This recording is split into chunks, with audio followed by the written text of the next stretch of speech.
Hi everyone, my name's Antony Cummins and I'm a historical researcher and author on the ninja, and I'm working today with Stefan from the Japan at War channel, and we're very happy to bring to you the possibility of spying espionage in Korea. Now I am going to be working from this book, which is the Book of Corrections here, and it's the reflections on the national crisis during the Japanese invasion of Korea 1592 to 1598, and it's Korean Research Monograph 28. So that's what we're going to be going through. Now Stefan is going to be telling you all about this book, and he's going to read you the passage because I cannot pronounce the Korean names. I'm terrible at this, so he will read it for me and we will discuss that. So first of all, here's Stefan with an understanding and introduction of the historical document we're using, and then he's going to read the quote. Well, trust me, I'm still working on my Korean pronunciation. Okay, so this book was written by Yu Song-young during the Imjin War itself. Of course, with any period source, you should understand the context as well as the personal biases of said writer. Now, thankfully, this isn't an issue in this passage at all. Oh, and the time period is before February 6, 1593. The Japanese are still currently in control of Pyongyang. Okay, so let's begin on page 151. We arrested Kim Sul-yang, a spy of the enemy. When I was in Anju, I sent a secret message to the Navy commander Kim Ok-chu through Song-nam, one of my military officers. The message was about the secret plan to attack the enemy, and it happened on January 2nd, 1593. I said to my messenger, "You make sure that this same message be returned within 6 days." However, even though 6 days had passed, the message was not brought back to me, and I summoned Song-nam to inquire about the matter. He answered, "I have already returned it through Kim Sul-young, a soldier from Kangso." I also summoned Kim Sul-young and asked him about the message. He pretended that he did not know anything about it and proved himself a liar by talking nonsense. Song-nam said, "A few days after taking the message from me, this man returned to the camp, bringing a cow with him. He slaughtered it and ate it with his comrades. They asked him, 'Where did you get the cow?' He answered, 'It is mine. It has been in the care of my relatives. I have brought it back.' Thinking of his words, I feel suspicious. I immediately ordered a thorough investigation regarding the suspect. And finally, Kim confessed, 'I am a spy working for the enemy. On the night I took the message and other secret documents, I went directly to Pyongyang to show them to the Japanese. The enemy general told me to leave the papers on his table, and after reading them, destroyed them all except your message.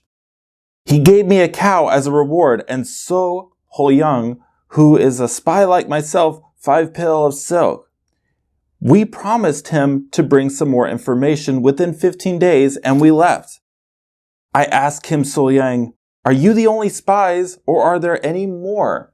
He answered, 'The number of spies, as far as I know, is about 40 or so. They are all scattered in our camps in Sunan and Kangso, and infiltrate as far as Sukchon, Anju, and Uiju. They move around freely and report whatever they find to the enemy. I was very surprised and immediately submitted a report to the king. At the same time, I conducted an investigation on the rest of the spies and learned their names. Then I quickly distributed their names to the units of our army and let them search out the spies whose names were on the list I sent. Some of them were caught, others were not. Then I ordered Kim Sul-young to be taken out and beheaded outside the fortress. Not long after this incident, the Ming army arrived, but the enemy was unaware of it because their spies, who used to provide them with information, were all scared and had disappeared. This incident of capturing spies was accidental but quite timely. Looking back, it was so timely that I might say it was the will of the heavenly providence." Alright, so now let's see what the ninja historian Antony Cummins has to say about this. Right, first of all, we look at the word ninja. Traditionally, it's Shinobi no Mono, so let's just say ninja, but because we're on YouTube, so everybody understands. So ninja, were they using ninja? First of all, this document is in Korean. and I don't know the word they use for spy. I assume it's their generic word for spy. It is not in Japanese, fact number one. So it wouldn't, the original document would not say shinobi or ninja, but I would like to know what it does actually say. One day we'd try and find that and see how close the Korean is, whether they're using ideograms or not. What language are they actually using in Korea? Now, in the world of ninja research, even if I was to be extremely conservative, by the time of the Japanese invasions of Korea in the 1590s, the word shinobi is well known. You know, it's really building up. If you're unaware, in some of the research circles, basically some people say, oh, the Japanese ninja were sort of an invention of the 1600s or the Edo period. But actually, we know full well that the word started to become very much used at the end of the Sengoku period, early Edo period. It's a difficult debate, but I've been through that on my channel. So what we have here is the idea that shinobi should be in Japan, because nobody's debating that they existed, and they are existing around this time, and it seems to be fine around this time. But what are the spies that are infiltrating the Korean camp? Who are these spies?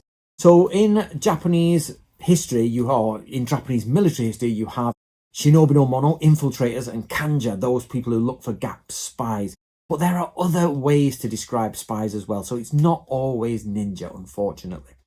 But here, what we have in Korea is clearly people speaking in Korean, unless the actual Korean peasants are speaking in Japanese, which I doubt. So we know there's going to be a linguist involved. A linguist has approached Korean soldiers for them to work as double agents, or maybe not double, but as a secret agent, if you like, or an internal agent in the enemy. Straight out of Sun Tzu, basically. So what we have here is a messenger or somebody taking messages back and forward, and the Japanese have infiltrated the Koreans.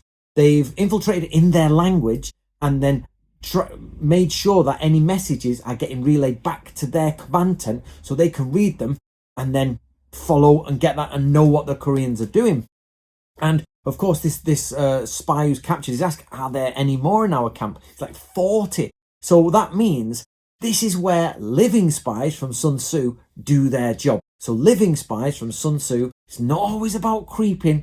Go into the enemy, dressed as the enemy, using the dialect of the enemy. So this might be a Korean who's been changed and becomes a ninja, or this could be a shinobi who's learned all about language. So we use the term dako no shinobi, somebody who speaks lots of languages and dialects.